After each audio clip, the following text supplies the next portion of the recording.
Hola, compas, ¿cómo están? Muchas gracias por sumarse una vez más a este espacio lunar en el que queremos recordar ese tiempo donde los flujos de la vida en la Tierra, de las estrellas, nos recuerdan que el tiempo es así, el tiempo es ese ir y venir, ese ciclo perpetuo y no esa línea imaginaria que nos presiona a una vivencia del tiempo pasado, presente y futuro, mientras que el tiempo lunar nos invita a pensarnos en ciclo, a pensarnos en ese ir y venir de todos los ciclos en los que convivimos en la Tierra las personas y especialmente pues nuestros cuerpos que viajan en estos ciclos, con un montón de microciclos. Uno de los ciclos que estamos experimentando ahorita también es el de los eclipses, que mañana tenemos eclipse en esta fase lunar, entonces toda esa presión del cambio de la luz y la oscuridad también nos atraviesa en este conversatorio de esta noche. Y entonces feliz eclipse a ustedes y siembra lunar para esta nueva fase. Bien, es muy especial el tema de hoy y nuestra invitada porque primero empezando por nuestra invitada, es una compañera de muchos años en que la he conocido y la he visto con el tiempo, entonces es una persona que admiro mucho, es una compa que nos conocimos desde hace unos por lo menos 18 años hemos venido viendo, entonces, ahí aunque a veces con más distancia u otra, pero siempre viendo el crecimiento de los procesos en los que nos hemos venido desarrollando.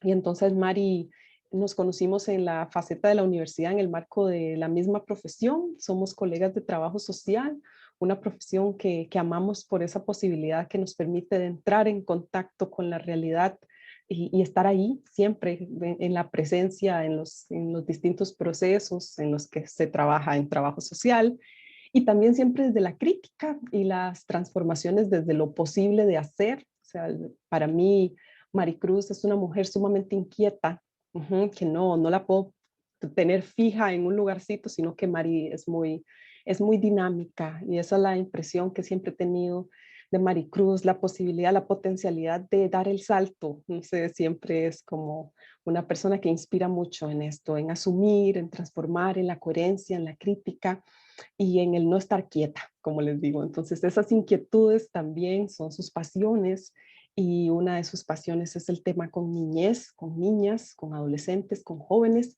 que es un trabajo también muy sensible porque no necesitas una empatía especial con la población con la que trabajas, ¿verdad?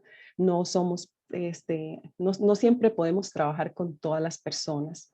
Entonces esas poblaciones también pasión identifican y atraviesan todo lo que somos. Entonces desde la parte profesional admiro mucho este trabajo con el que se vincula Maricruz y por eso es que la he invitado y obviamente por ese llamado profundo de reconocer en la vivencia de nuestras niñas también todo ese mundo interno de nuestra niña que nos habita, que nos conversa, que es sabia también y que por ella y la conexión con ella podemos hacer mucho para evolucionar nuestra conciencia personal y colectiva.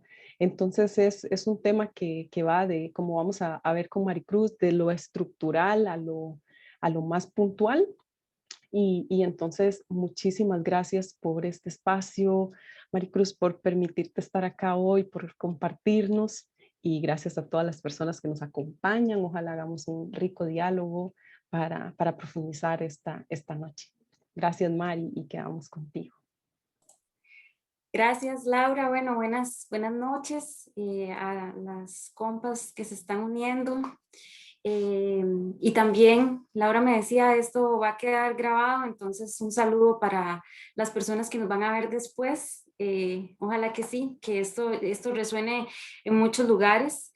Eh, bueno, Laura, saludarte y agradecerte muchísimo la invitación. Yo tengo que devolverte toda esa linda presentación. La verdad es que con Laura sí nos conocemos hace mucho y nos encontramos en muchos espacios, ¿verdad? La vida como que nos vuelve otra vez a encontrar por diferentes motivos y siempre son circunstancias muy, muy bonitas y de mucho crecimiento, ¿no? Como seguir entendiendo, ¿verdad? Las cosas, seguir entendiendo la realidad de la que habitamos, cómo la podemos transformar.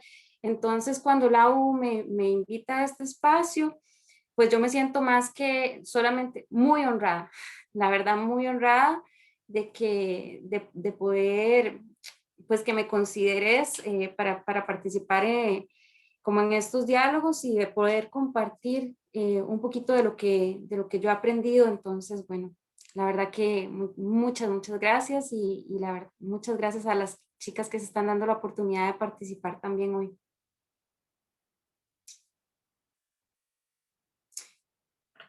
Bueno, entonces yo sigo, ¿sí? Bueno, entonces yo he estructurado, vean que tengo notas, muchas notas de lo que quería compartir el día de hoy.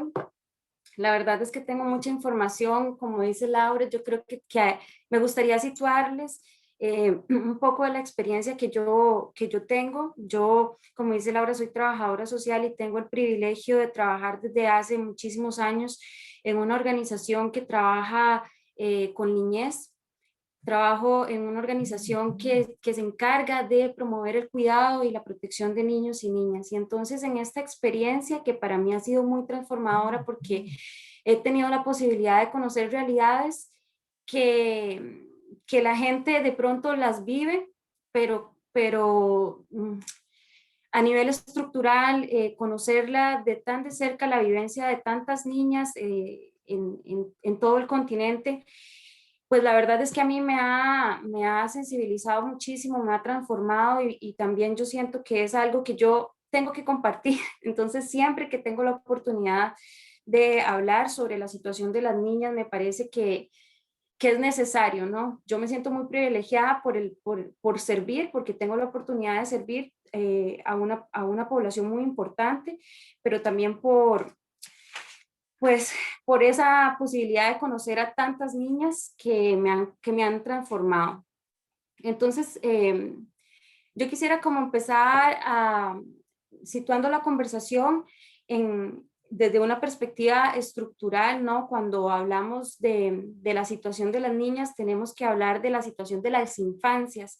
Y yo me voy a estar refiriendo a las juventudes, a las adolescencias, a las infancias, en el sentido de poder darle identidad o identidades diversas, ¿verdad? A las niñas. Entonces, cuando hablamos de las niñas, no podemos hablar de una sola forma de ser niña, ni de una sola realidad en la que viven las niñas, ¿no? Entonces, situándonos desde la lógica de las infancias y todas las diversidades que existen, tenemos que hablar de la situación de vulnerabilidad y desigualdad que viven las infancias, ¿no?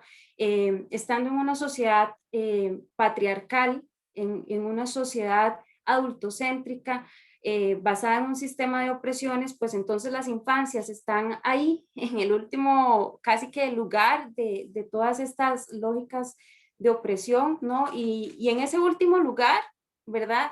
De las formas de opresión, las voces más apagadas son las voces de las niñas, ¿no? Unas voces que cuesta mucho escuchar por sí mismas, porque no hay espacios. Pero no solamente las niñas, a mí me parece muy importante poder hablar siempre de la situación de opresión que viven los niños y las niñas, que es una opresión que nos jode a todas y todos, ¿no? Al conjunto social, en la medida en que sigamos acallando pues esas voces. Y en esta condición de vulnerabilidad y con estas identidades diversas que tienen las niñas, pues entonces tendríamos que empezar a entender que hay niñas que están en una condición de vulnerabilidad más que otras, ¿no?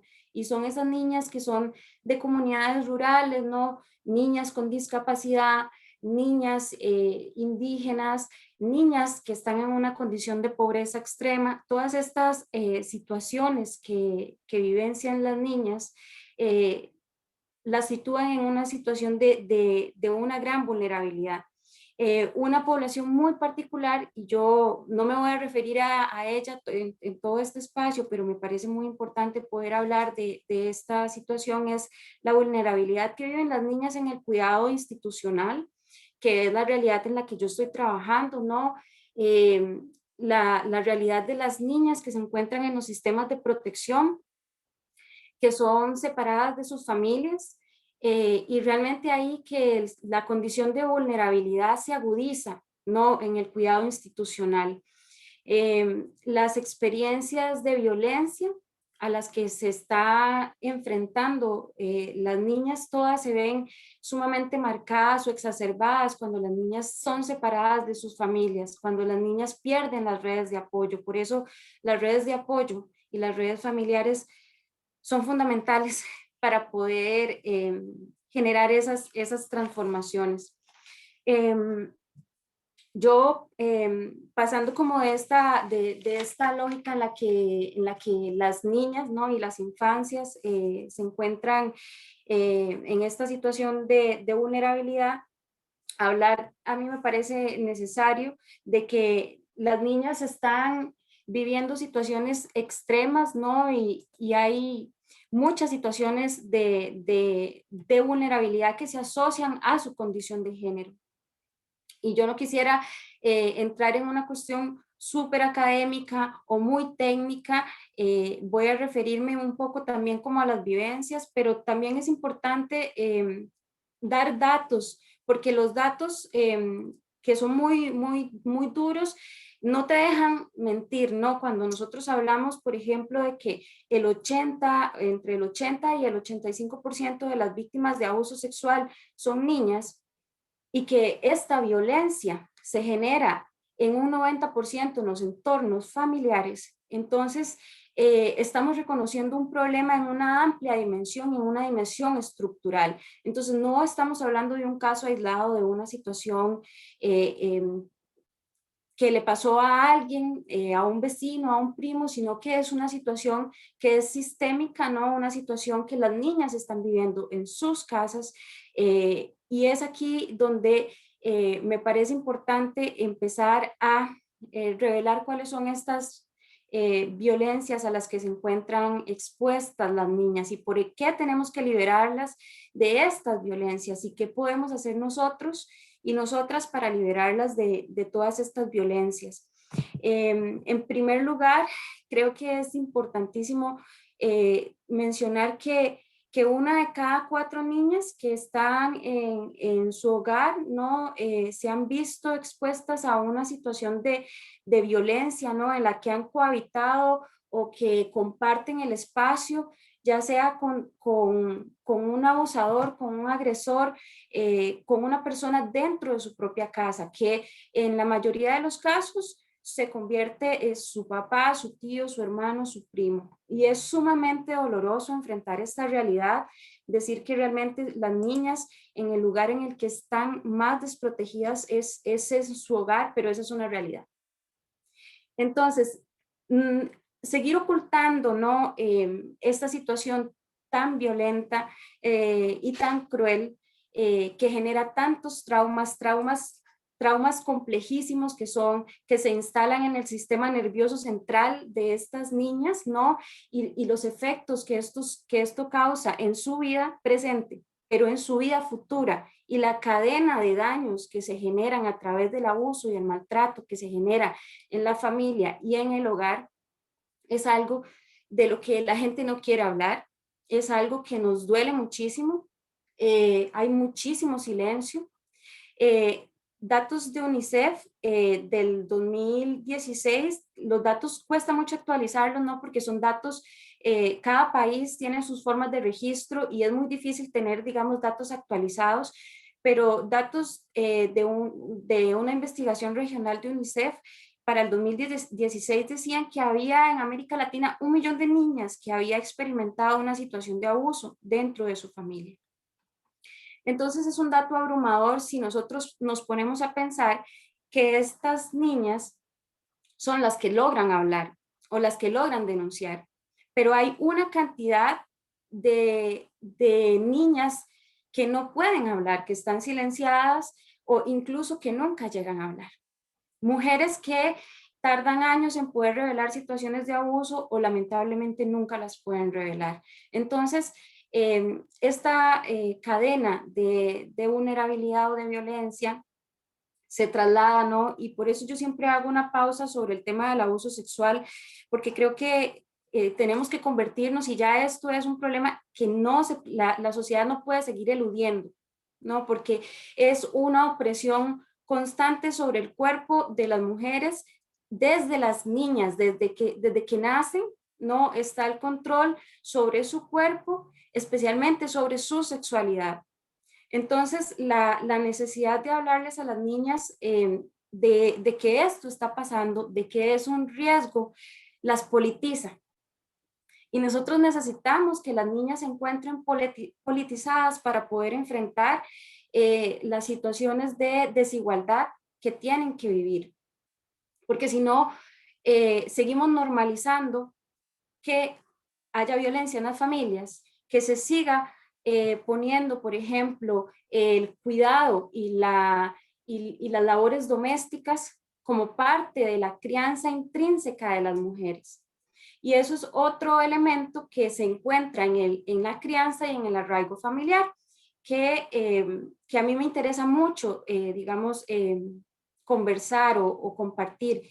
Y es todos esos modos críticos que se están generando como pues en la familia, ¿no? Donde ya, por ejemplo, identificamos que la familia, al igual que los gobiernos, es autoritaria en muchos casos, ¿no? Que se basan en estas lógicas jerárquicas donde las personas adultas son las que toman la palabra, son las que toman las decisiones, son las que dicen dónde, cuándo y por qué. Y bueno, la razón es pues, una razón de poder, ¿no? La razón es que los niños no producen, las niñas no producen. Las niñas no pueden tomar decisiones porque realmente para el sistema, y en este caso para el sistema familiar, y estoy hablando no de todas las familias, pero cuando me refiero a estas familias, estoy hablando de estas familias heteronormativas, estos tipos de familia de una estructura patriarcal, autoritaria, que todavía prevalece en nuestra sociedad y que es ahí donde las niñas se encuentran en riesgo de sufrir pues, todas estas violencias. Y en el lugar de la crianza de las niñas en relación a las labores domésticas y las labores de cuidado, es como otra forma de violencia muy parecida a la situación de abuso porque se perpetúa a lo largo de la historia, ¿no? Entonces, es un gran daño seguir posicionando a las niñas, ¿no? En este rol de servidumbre en el que se encuentran las mujeres siempre sirviendo a otros por su condición de género. Y el servir a otros per se no es algo malo, o sea, el cuidado es una necesidad humana. El cuidado lo necesitamos para el desarrollo, para crecer. Todos deberíamos entender el cuidado como esa necesidad humana, no como un rol específico asociado al género que se instala en la crianza, ¿verdad? Y después de que se instala en la crianza como el deber ser de la mujer, el deber ser de las maternidades y el deber ser de los cuidados, pues entonces es muy difícil que las niñas puedan superar estas situaciones, digamos, que les oprimen en estos primeros espacios, ¿no? En esos primeros espacios que es la familia. Después de la familia hay otro montón de sistemas a los que las niñas se tienen que enfrentar, ¿no? Y hay estudios que coinciden, ¿no? De que la etapa donde se exacerba más la violencia para las niñas es en la adolescencia. Porque es justamente en la adolescencia donde las niñas, en este caso las adolescentes, empiezan a adquirir pues autonomía, ¿no? Empiezan a adquirir este sentido de pertenencia sobre su propio cuerpo y a tomar decisiones sobre sí mismas. Y esto no le gusta para nada al sistema patriarcal en el que vivimos y es ahí donde empiezan las sanciones. Una de las primeras sanciones, y esto lo habla muchísimo Ana Carcedo, ¿no? de esta sanción que existe de la madre hacia la hija, es una cuestión que el sistema ha sabido, ha hecho muy bien, ¿no? Ha sabido articular ese mecanismo en que las mujeres también de alguna manera sujetamos y sancionamos la posibilidad de que las niñas y las adolescentes se liberen y tomen decisiones sobre su propio cuerpo, su vida y su sexualidad. La sexualidad, que es uno de los elementos de control más importantes para el cuerpo de las mujeres y las niñas, se encuentran en una tensión en la adolescencia, ¿no? Entonces es ahí donde empiezan a surgir muchísimos estereotipos y una carga social muy fuerte sobre cómo se visten las niñas, con quién hablan, con quién se relacionan, por qué lo hacen, ¿no? Y también una carga social muy pesada asociada a las relaciones de pareja, desde edades súper tempranas, y por eso incluso el UNFA ha sacado una investigación donde ha generado una proyección que a partir en los próximos años, en relación a las consecuencias del COVID, van a haber 13 millones de uniones forzadas o matrimonios tempranos o relaciones impropias en América Latina a raíz de la pandemia.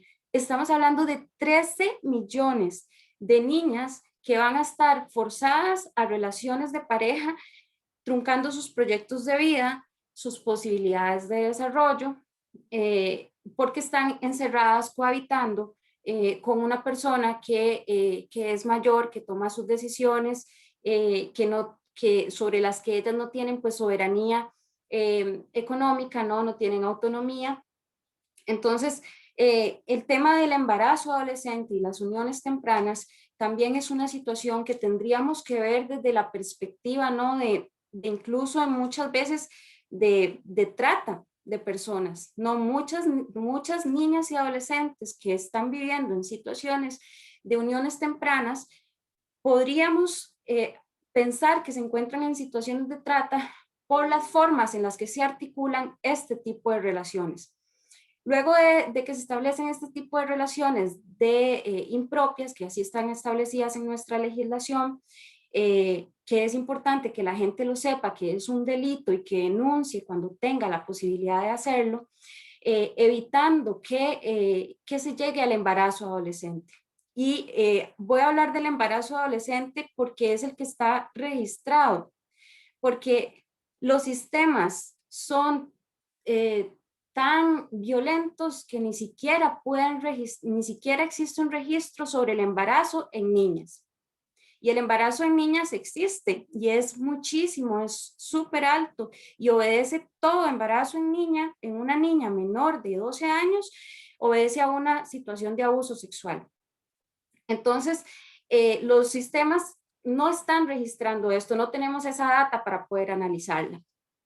Por eso es tan importante, y yo siempre le hablo a la gente de los números que tenemos, porque los números nos permiten dimensionar la gravedad de la situación. Bueno, y entonces el tema del embarazo, del abuso sexual, de la violencia, digamos que esas son las situaciones más fuertes a las que se enfrentan las niñas. El acoso sexual, que se exacerba también en la adolescencia. Se enfrentan las niñas y las adolescentes a la constante y sistémica discriminación por su condición de género. En el deporte, en las posibilidades de participación política que existan de cualquier tipo, la nulidad de la voz de las niñas en el arte, en la ciencia, sigue siendo para el 2021 una cuestión que tendría que estarnos preocupando. La representatividad de mujeres, de niñas en la política es casi nula, en general de los niños y las niñas, y aún menos de las niñas.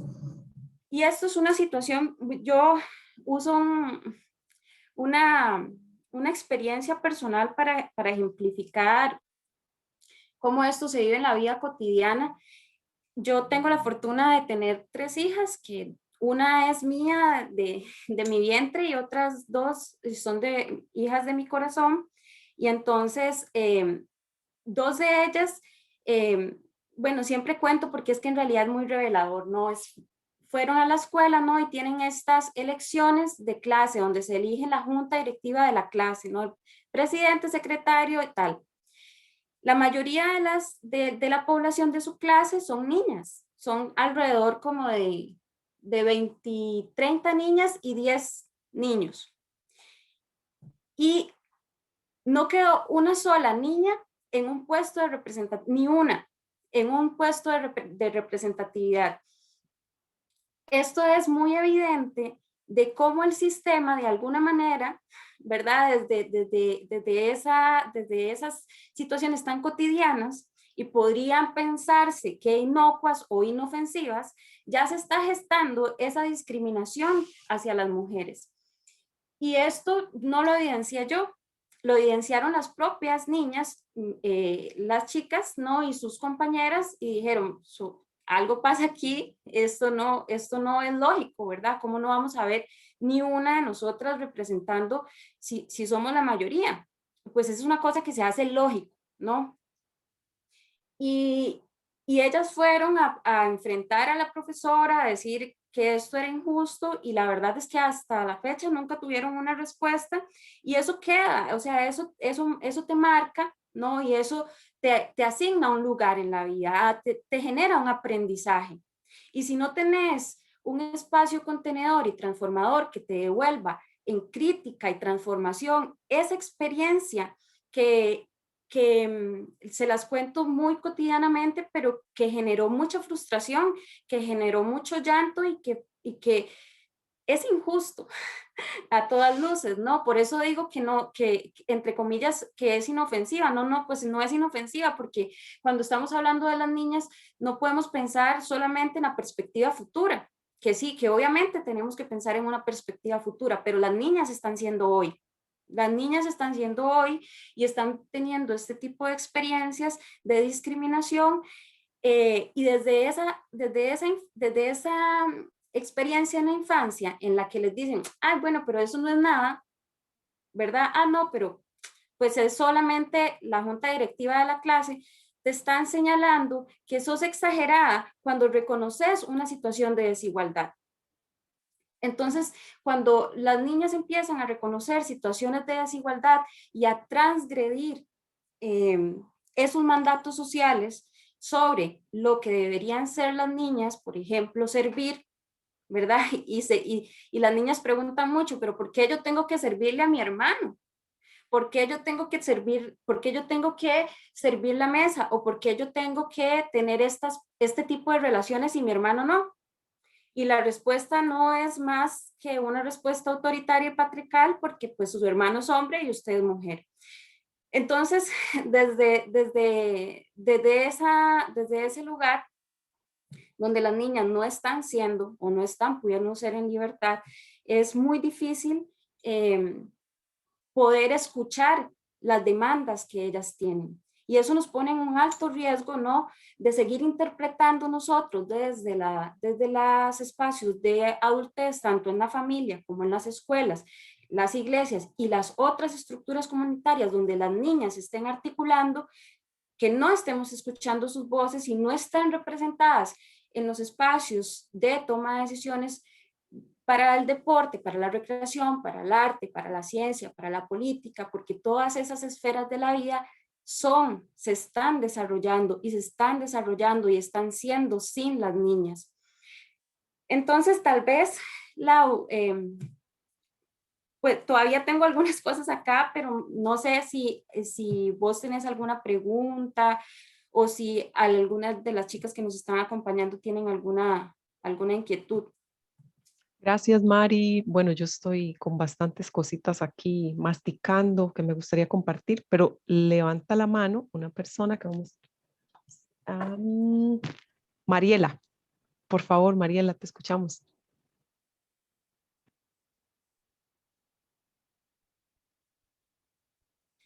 Mari, ¿estás con el micro cerrado por aquello?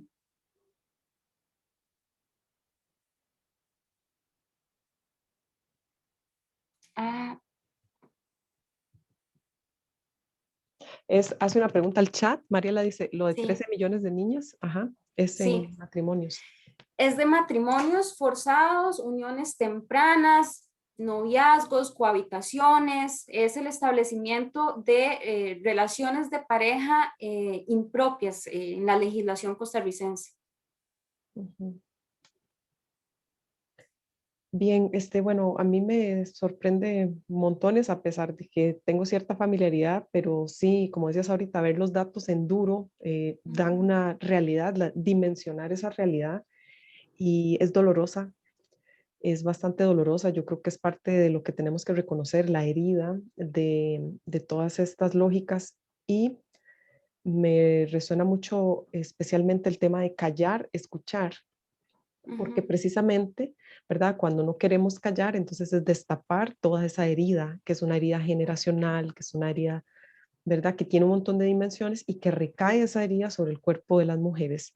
Y cómo en la fase niña, como nos estás haciendo ver, ¿verdad? Es en la fase niña en la que se instauran todas esas lógicas precisamente para la dominación a través del cuerpo de las mujeres, porque, bueno, aquí me voy a salir un toque del tipo de autor, pero ya ustedes saben que yo muevo mucho también estas reflexiones y es una que nos plantea un Nahual tolteca, que él habla de cómo mantener, digamos, los roles de género como están en la sociedad patriarcal, lo que hace es la reproducción precisamente de la dominación de la conciencia y habla de cómo, digamos, ese mandato que ahorita nos hablaba Mari, de la madre con la niña, el Nahual le llama mantener al alimentador en su lugar.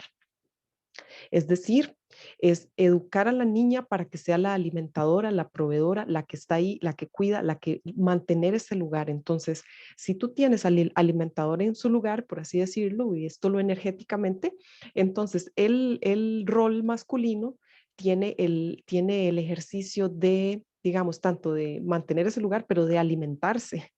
Vean qué fuerte, porque también es eso, o sea, cuántas niñas tienen que quedarse dentro de la casa haciendo todos los oficios mientras el niño disfruta afuera, entonces el niño de alguna manera se vuelve dependiente también de ese alimentador, en este caso alimentadora en figura femenina. Entonces es muy fuerte y sí, a niveles nos daña a nivel físico, a nivel emocional, a nivel energético, o sea, tiene un montón de repercusiones y seguir callando no es la respuesta. Por eso ahorita que es eso, es la verdad en la cara de cuánto escuchamos las demandas reales y esa vía de empoderamiento para escuchar, ¿verdad? Sí, bastante profundo. Sí, sí, Lau, realmente, justamente, digamos, ese es como es todo un mecanismo, ¿verdad? Que ha tenido el sistema, ¿no? Para perpetuarse y es, uno, guardar silencio, ¿no? El otro, encontrar aliados para poder reproducirse.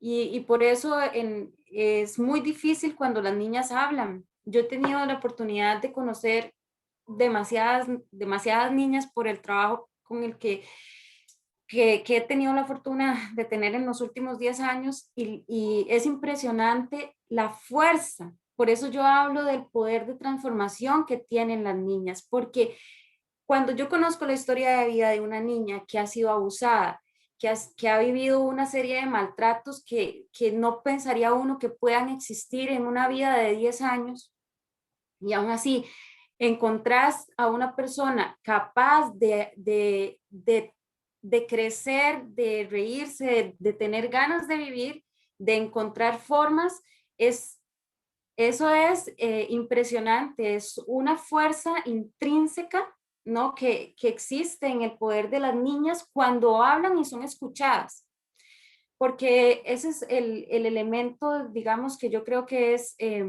más fuerte y tan doloroso, ¿no? Que no estamos escuchando a las niñas cuando ellas dicen, me siento mal, cuando las niñas dicen, a mí no me gusta, yo no quiero, ¿no?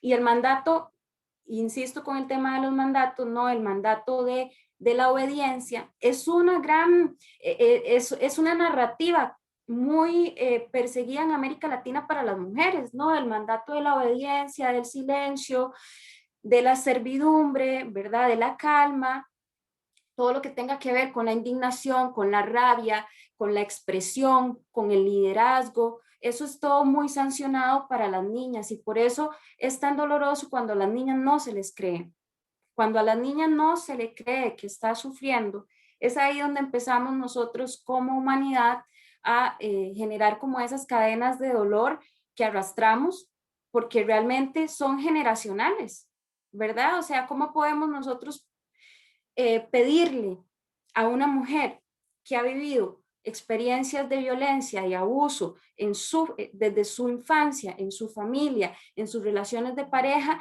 que pueda instalar una nueva feminidad liberadora para su hija, que pueda instalar otra forma de crianza libertaria para sus hijos? Es muy difícil. Entonces también eh, romantizar la crianza, porque para poder criar, para poder acompañar la crianza de un niño o de una, y especialmente de una de las niñas para el poder de sí mismas y el poder de la transformación comunitaria, el poder de la transformación social, tenemos que tener espacios y condiciones que la mayoría de las familias no tienen.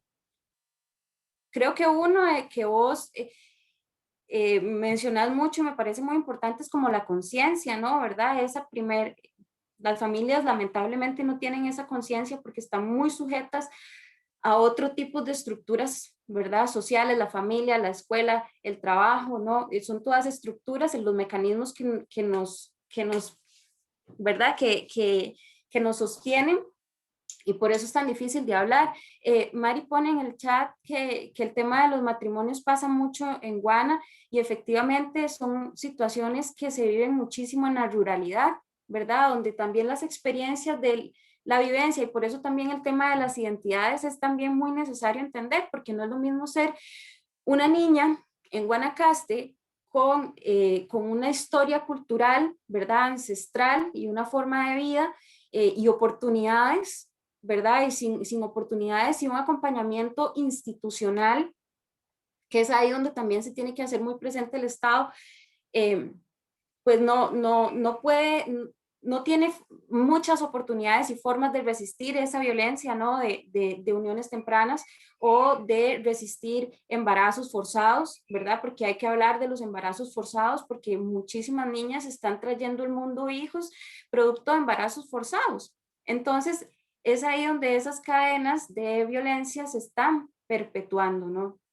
Y cuando les comentaba, ¿no?, sobre las condiciones para la crianza, yo creo que ese es uno de los elementos más importantes que tenemos que considerar, ¿no? Que claro, que tener una crianza para que las niñas puedan ser libres, para que las niñas se politicen, para que las niñas tengan proyectos propios y sean autónomas, también necesita de una serie de condiciones que no existen para la mayoría de las familias, condiciones materiales y condiciones emocionales.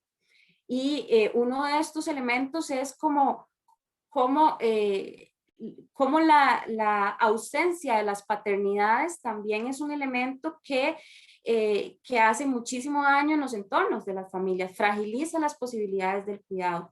Entonces, también es muy complejo pedirle a las familias que tengan que puedan dar lo que no tienen, ¿no?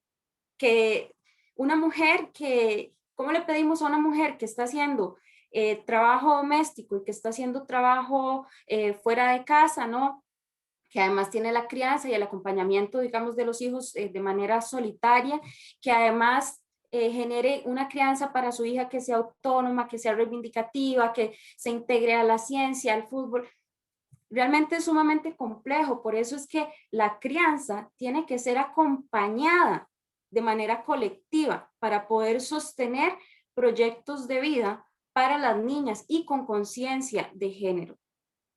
Yo apuntaría, y esa es una perspectiva personal, desde una perspectiva totalmente feminista, en la que podamos asegurarle a las niñas que están en espacios protectores, espacios seguros, pero también espacios en los que ellas puedan reconocer el riesgo, porque el riesgo está ahí a pesar de los cuidados, a pesar, ya hablamos que la violencia está en las familias, nadie lo piensa, es que lo vemos en la casa y lo vemos en nuestra historia, lo sabemos porque tenemos los datos, y aún así la gente no cae en conciencia de que esto está pasando. Es muy difícil entonces que las familias puedan creer que eso ocurre también en sus familias y ocurre en nuestras familias, y estoy segura que mucha de la gente que estará viendo esta conferencia o este conversatorio está sintiendo y está diciendo sí, yo sé que sí, porque conozco una historia o propia o muy cercana o de un vecino, porque es una realidad con la que estamos acostumbradas a convivir, ¿verdad? La violencia está ahí, está ahí, está marcada y además está silenciada, ¿verdad? Entonces, tal vez esta parte que es como la parte que nos sitúa frente a los desafíos, ¿verdad? Y ahora tal vez me gustaría compartir algunas claves que yo creo que me parecen necesarias, sin romantizar la crianza, ¿verdad? Porque es muy difícil, pero que yo creo que son claves que permitirían tener espacios, digamos, más dignos para que las niñas puedan ser, ¿verdad? Porque no es una forma específica de ser, solo que puedan ser lo que ellas quieran ser. Yo creo que uno, como les contaba, ¿no? El tema de la sexualidad y el cuerpo como un elemento muy fuerte para la opresión, un tema muy importante que tenemos que trabajar en las casas, quienes estén cerca de niñas, quienes tengan la responsabilidad de criar niñas o acompañar, sean mamás o sean cuidadoras primarias, quienes tengan la oportunidad de compartir con niñas, un elemento fundamental es reforzar el tema de amar la corporalidad, sea como sea, ¿verdad? Amar el cuerpo no importa el tamaño, no importa el color, nunca juzgar el cuerpo de las niñas es demasiado necesario. Es como tenemos que decirlo desde el minuto uno, ¿verdad? Porque desde el minuto uno están situándose juicios sobre la forma en la que las niñas se ven, ¿verdad? Cómo se ven con la ropa, eh, si son pequeñas, si son gordas, si son, ¿verdad? Y no es una preocupación sobre su desarrollo, no es una preocupación sobre su desarrollo, es una preocupación sobre su apariencia. Y la apariencia es algo que ha dañado a las mujeres como colectivo, nos ha dañado muchísimo, ¿no? Tenemos heridas muy fuertes en relación a la aceptación de nuestro cuerpo y la diversidad de nuestra corporalidad, y es algo que las niñas empiezan a sufrir desde muy, muy temprano, ¿verdad? El control de la ropa, de cómo se tienen que vestir o cómo se tienen que ver o cómo tienen que expresarse. Eso es, yo creo que una de las cosas, una clave que podría yo compartir como un elemento para empezar a liberar, ¿no? La aceptación de la diversidad de los cuerpos y amarlos, y que las niñas puedan amarse con esos cuerpos. Lo otro que creo que me parece necesario es hablar sobre el tema del cuidado, ¿no? Y desresponsabilizar a las niñas del cuidado de los otros y las otras como un mandato social. Entonces, veámoslo en las casas, en las familias, en las reuniones familiares.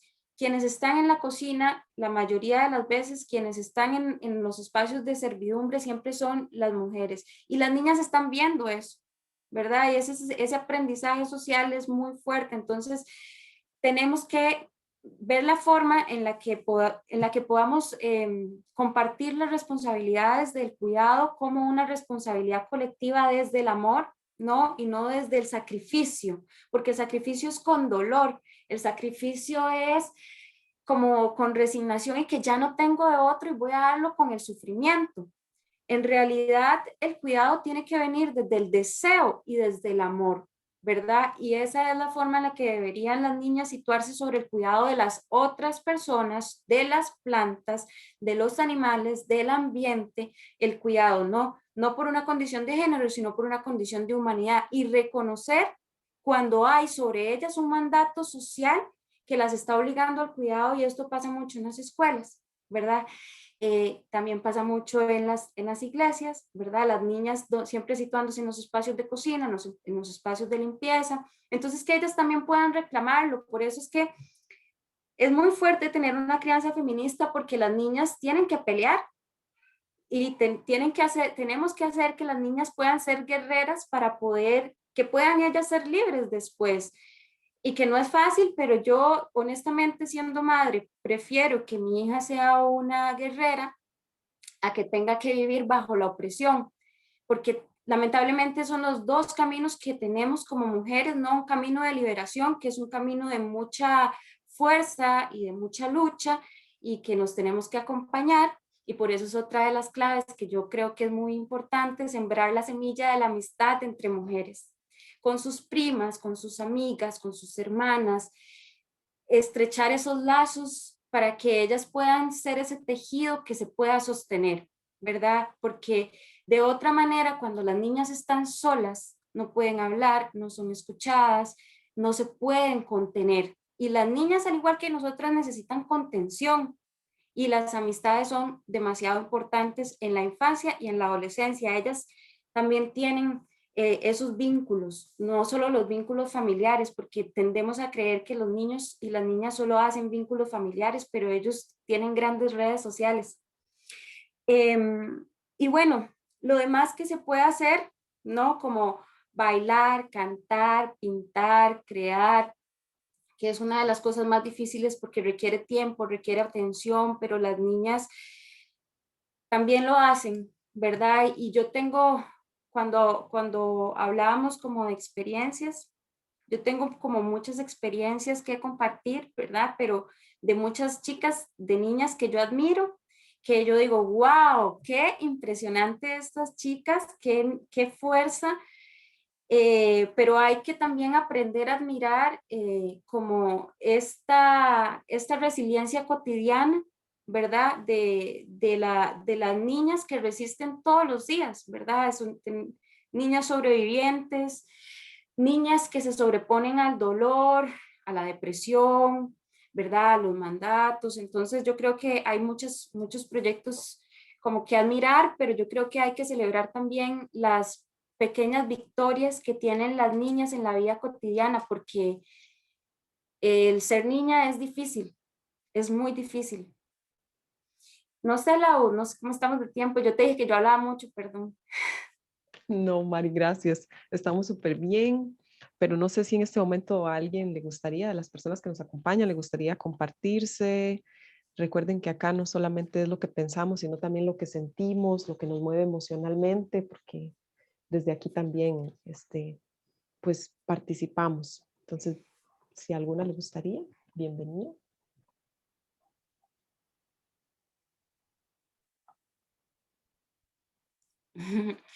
Gracias, Nati. Dice Nati que es para cambiar la sociedad tenemos que empezar por honrar y cuidar a las niñas. Sí, sí, salimos a la marcha del 8 de mayo con las chicas y también con la hija de Eugenia, con Alicia, que es una gran amiga de mi hija Sabina, tiene 5 años y ella y Alicia se aman, por eso les digo que la importancia de las redes, ¿no? Y hablaba, y ella escuchaba en la marcha una consigna que no se quita, ¿no? No se va, las niñas no se tocan, no se violan y no se matan, ¿verdad? Y yo agregaría que las niñas no solamente no se les deben hacer cosas malas, ¿verdad? O sea, a las niñas no solamente no se les debe matar, se les debe, como dice Nati, honrar, respetar, escuchar, son demasiado sabias. Eu tiene la mano levantada. Hola, hola amigas. Aquí Hola. escuchándolas y sí, simplemente quería agradecerle demasiado a Mari por ser parte de mi red de crianza y porque de verdad que me enseña mucho cuando la oigo y además de que tengo el privilegio de que es mi amiga, pero también me ha movido mucho el tema porque se lo he dicho a Mari, yo soy mamá de una niña de 6 años y de un chico de 14. Entonces es complicadísimo porque lo hemos discutido muchas veces, ¿verdad? De que cómo cuesta afrontar la crianza desde el feminismo y desde ese acompañamiento, ¿verdad? Y darse cuenta también de que muchas veces por más que luchemos y que nosotras intentemos, ¿verdad? Romper con las estructuras y así, a veces el sistema es tan fuerte que se nos mete, por ejemplo, en mi caso, por nuestros propios hijos y por nuestras propias formas de vivir esa maternidad. Y a mí me alegra eternamente tener a mis amigas. Les he agradecido mucho porque yo sí siento que mi crianza ha sido compartida y una crianza pues complicada, pero muy feliz, porque creo que desde el día así, cuando yo me enteré de que estaba embarazada, mis amigas han estado ahí y me alegra muchísimo seguir compartiendo con ustedes y seguir aprendiendo de este tema que nos mueve muchísimo como mujeres, como feministas, como mamás, como hermanas y espero seguir aprendiendo un montón. Otra cosa que me movió mucho y me preocupa es a veces también cómo volcar estos cuidados que necesitan las niñas también a la escucha de las instituciones que no responden, ¿verdad? De que a veces nos cuesta mucho desde el espacio también laboral como trabajadoras sociales, que yo también lo soy, aterrizar estas políticas de cuidado y de seguridad y de pedagogía de la ternura, de la verdad, de entendernos desde otros espacios, cuesta mucho romper esta estructura, pero qué necesario que es también llevar esto a instituciones, por ejemplo, como las escuelas, como los coles, como la política educativa en general, que es como mi parte, pero estoy aprendiendo muchísimo y les agradezco mucho el tema tan bonito. Gracias, Deu. Muchas gracias a Evo y Nati. Yo quiero compartir algo. Por favor, gracias. Hola, voy a poner mi cámara. Sí, hola. Qué lindo verlas, qué lindo grupo. Y qué lindo todo el mundo después que lo va a ver también, que esto es demasiado provechoso. No, primero gracias a Mari y a Lau por este espacio. Para mí es demasiado hermoso, lo recibo con todo mi corazón, de verdad. Y solo como, ¿verdad? Ahora que Lau decía esto, como contar lo que uno piensa y también lo que siente. Yo creo que ahorita lo que estoy haciendo es esto, sentir pensar todo esto que me llega. Y era una persona que tal vez no estaba tan atenta al aporte de la niñez, al aporte de las niñas y los niños en la sociedad. Y ahora que soy mamá y ¿verdad? Me pasa por la vida, me cambia la vida, me mueve absolutamente todas las bases que según yo tenía, ¿verdad? Llega, te cambia todo, te mueve todas tus estructuras. Nada, agradezco demasiado a Mari estas claves que nos comparte, de verdad las aprecio con el corazón y me quedo con esta idea que nos compartió que dice o sobre la importancia de tener una crianza de nuestras niñas y niños para el poder de la transformación social. Es algo que yo creo y yo creo que es posible y espero también como ahora que estoy consciente de este aporte, ¿verdad?, que dan los niños y que está lejos de toda esa lógica capitalista, patriarcal que me habitaba, ¿verdad?, que pensaba que un aporte era como una cuestión más de productividad o de hacer o no hacer y veo ahora como estos grandes aportes que me da mi hija de el juego, la pausa, la lactancia en sí, ¿verdad? Como bueno, tengo que parar, no puedo estar produciendo siempre, ahora estoy cuidando, resignificar el trabajo del cuidado también, ¿verdad? Disfrutarlo, entenderlo. Y obviamente lo estoy hablando desde una posición privilegiada y eso también se entiende, ¿verdad? No todas las madres tienen esta oportunidad, pero sí, me llevo esa idea y quiero rescatarla sobre la importancia de la crianza para el poder de la transformación social y espero que Luisa también tenga muchas amigas y que también yo pueda ayudarla a crear todas esas redes, así como yo las tengo con muchas de ustedes y nada, que nos siga acompañando y que sigamos creciendo todas juntas, porque tampoco, o esta experiencia y este conversatorio también me hace reflexionar sobre cómo seguimos creciendo y no es que yo por tener más años de vida estoy creciendo más o estoy más consciente de mi crecimiento cuando la veo a ella que ahorita, no sé, una cuestión tan simple como simple, ¿verdad? Aprender a gatear es un gran logro y, pucha, todos estamos creciendo y estamos aportando, entonces eso, nada más quería como ya compartir esto y agradecerles, de verdad, muchísimas gracias por el espacio y por estar también. Gracias, Nati. Gracias, Nati, y gracias a EU, la verdad que agradezco mucho que estén acá y que se sientan reflejadas pues, por lo que hemos venido conversando. Yo tal vez quisiera como dejar como mensaje, yo soy muy insistente tal vez, es una parte que duele mucho aceptar y pero que es necesaria que nosotros la digamos y tenemos que cuidar a las niñas. Eso es lo que tal vez, si yo tuviera que difundir un último mensaje, es reconocer el riesgo del abuso sexual es demasiado grande, daña demasiado lo que les mencionaba ahora, ¿no? De cómo el trauma se instala en el sistema nervioso central, que te deja secuelas a lo largo de tu historia, que no sabes por qué, ¿verdad? Poder entender que el abuso es muy frecuente, muy marcado, que es sistemático y por eso tenemos que desconfiar y tenemos que enseñar a las chicas a estar alertas, que ese es un gran riesgo porque yo creo que ese es uno de los principales flagelos que tienen las niñas, ¿verdad? El abuso sexual. Entonces, nos corresponde a todos y a todas, ¿verdad? Hacer ese cuidado y tenemos que mantenerlas a ellas informadas de que esta realidad es una que tienen que enfrentar, ¿verdad? Así como muchas otras, este es un flagelo que ellas tienen que saber gestionar. Y yo creo que eso les va a dar como una herramienta para sobrevivir, especialmente como les decía yo en la familia, ¿no? Y luego en la adolescencia, cuando esto se exacerba. Y nada, yo la verdad es que creo que hay muchas cosas que tendríamos que decir sobre las niñas, pero también creo que más espacios como estos, ¿verdad? Pero con ellas son increíbles, la verdad son increíbles. Laura, lo que me decías, ¿no? Que estás pensando como en un espacio, especialmente con niñas, esos necesitamos mucho, ¿no? Porque las niñas como no tienen dinero, ¿verdad? No producen, entonces ese es uno de los principales, digamos, ejes de la opresión, ¿verdad?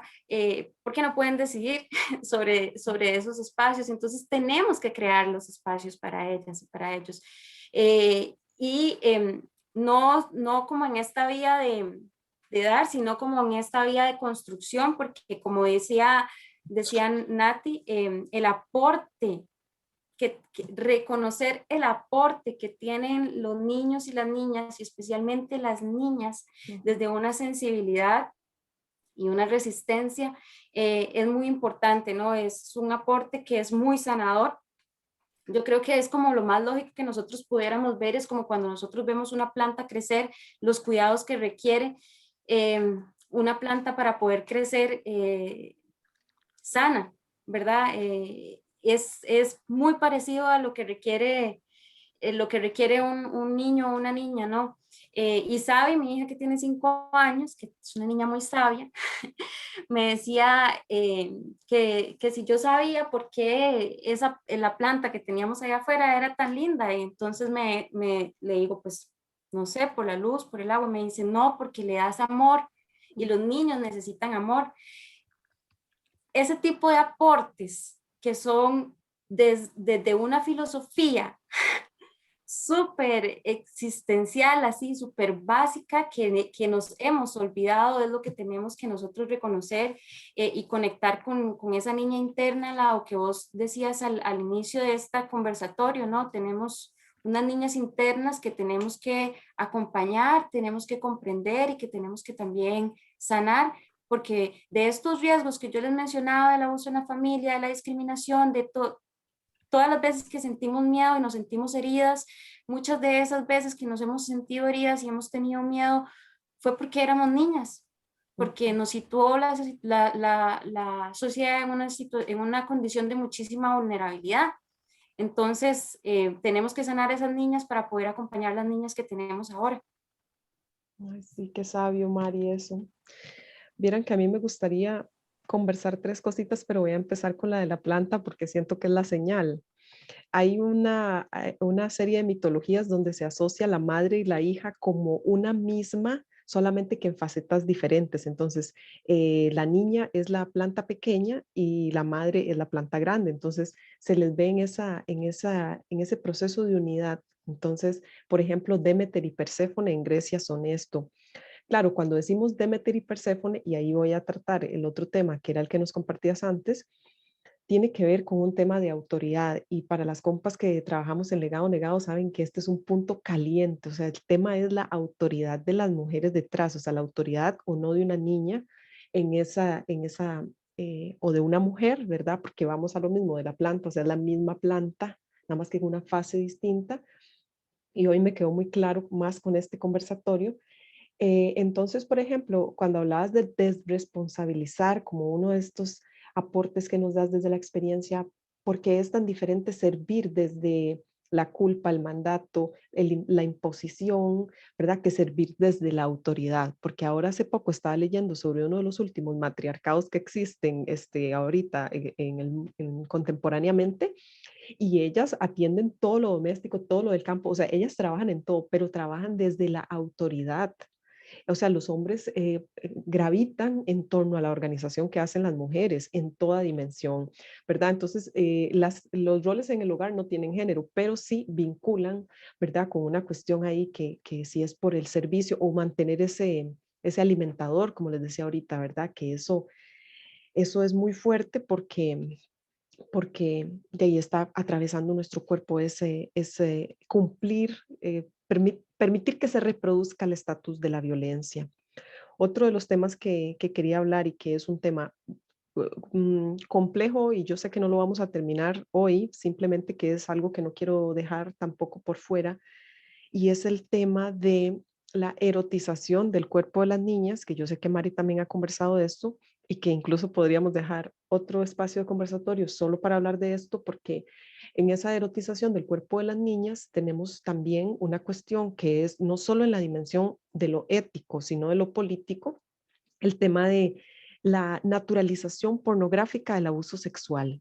Entonces encontramos que se crea una vida dentro de la pornografía hegemónica de que los cuerpos de las niñas son cuerpos para la conquista, son cuerpos para la violación, son cuerpos para el dominio y para la pedofilia, ¿verdad? Entonces, esto es un tema que me preocupa muchísimo dentro de todo este marco de cómo se erotiza el cuerpo de las niñas y como sabemos, ¿verdad? El Internet nos permite estas maravillas de estos encuentros, pero también sabemos que al que están expuestas niños y niñas en temas, por ejemplo, de la naturalización de que la pornografía, o sea, el cine sexual hegemónico, que ya sabemos que reproduce la violencia machista, porque, ¿verdad? No es solo un tema, como les decía ahorita, moral o de que si me excita o no, sino que roza toda esa dimensión política y especialmente cuando hablamos de personas menores de edad. Entonces, ahí también se pone al servicio nuevamente el cuerpo de las niñas, pero para el placer y el disfrute de este macho hegemónico, por así pongamos, de verdad, estándar, que puede comprar ese cuerpo, ¿verdad? Y cómo eso no es solo una cuestión de cine, sino que lo vivimos en nuestras comunidades, donde inclusive, ¿verdad? Las niñas son puestas a la venta en el marco de hasta del turismo, como lo vemos en nuestro país, que es uno de los países donde más, ¿verdad? Se tiene estos indicadores también de explotación sobre los cuerpos de las niñas en sectores turísticos, como en Costa Rica, que es tan permisivo en algunas dimensiones. Entonces, como les digo, no es fácil hablar de estos temas, pero bueno, quería escuchar, Mari, también tu apreciación y si también programamos otro conversatorio para extender más esta reflexión, porque ahorita pues obviamente se nos va el tiempo, pero agradezco mucho todo esto hablas ahorita, lo guardo en mi corazón también para los futuros procesos que se vengan, en los que vamos a estar ahí también muy aliadas y esa autoridad de las niñas también, el empoderarnos de nuestro cuerpo, de nuestra sabiduría. Ah, ya me acordé lo último, porque ahora sí es lo último, sobre el amor a los cuerpos. También eso nos enfrenta a nosotras con nuestro propio amor, porque mentira que tú le vas a echar el cuento a una niña, le vas a decir, ámate mi amor, si tú no te estás amando, ¿verdad? Entonces, por eso ese efecto de que somos una misma O sea, lo que querramos para ellas tenemos que transformarlo en nosotras, y ese es un poder también muy fuerte de cuál es, cómo, desde dónde vamos a también amarnos para proyectar ese amor y poder no convertirlo en un discurso, sino en un código, ¿verdad? Real de intercambio, ¿verdad? Entonces, Mari, gracias, y yo sé que tendrías mucho más que decir, pero por lo menos sintetízanos ahí lo que te venga. Gracias, Lau. No, la verdad que yo estoy súper agradecida con este espacio. A mí me motiva muchísimo siempre tener la oportunidad de hablar sobre todas estas cosas, ¿verdad? Que a veces son cosas muy difíciles, pero también tenemos que hablarlas para encontrar como esa potencia para transformar, ¿no? La verdad es que nos quedamos como con, iniciando, ¿verdad? Toda la conversación. Yo encantada de si pudiéramos aperturar este espacio con otras personas para seguir ahondando, porque hay muchísimo que trabajar, pero de lo último que conversás, ¿no? Sobre la erotización del cuerpo y de la necesidad de transformarnos para poder criar.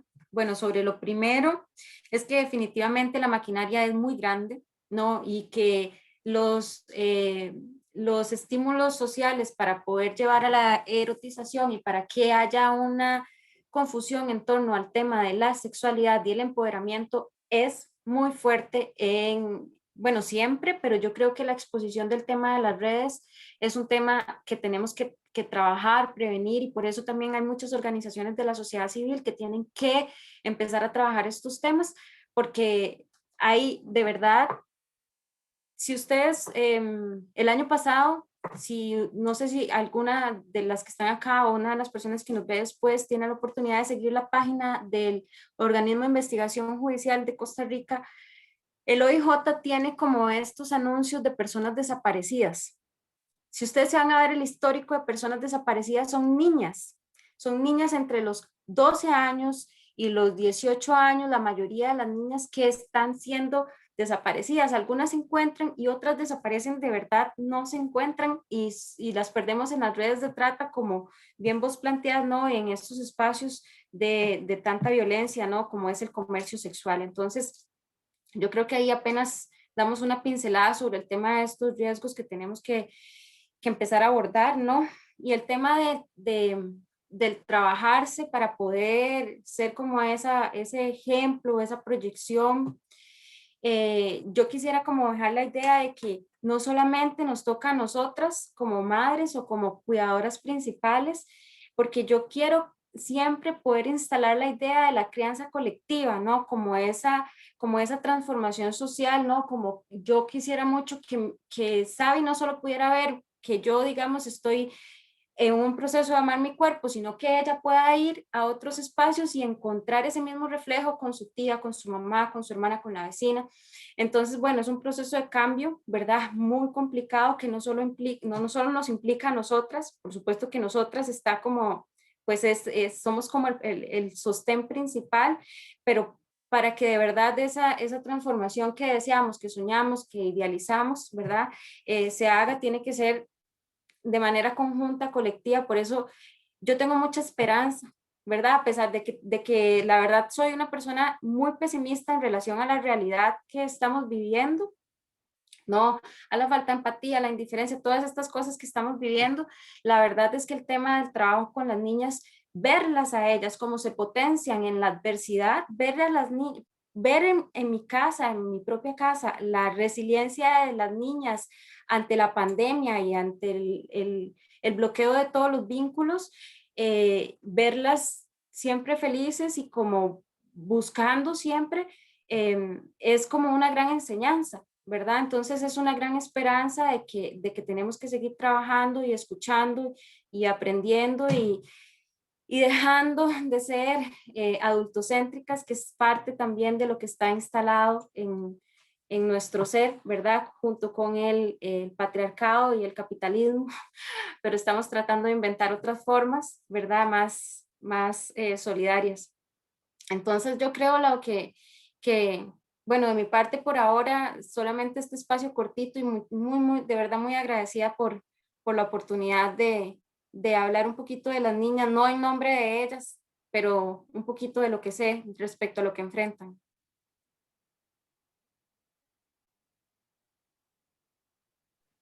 Gracias, gracias, gracias por este espacio, porque de veras que es un alimento el darnos cuenta, el tomar un trago de realidad, de dosis de realidad cruda sobre las estructuras que maltratan, que oprimen y que encarnan nuestros cuerpos de niñas y nuestra generación de niñas actual y en la historia.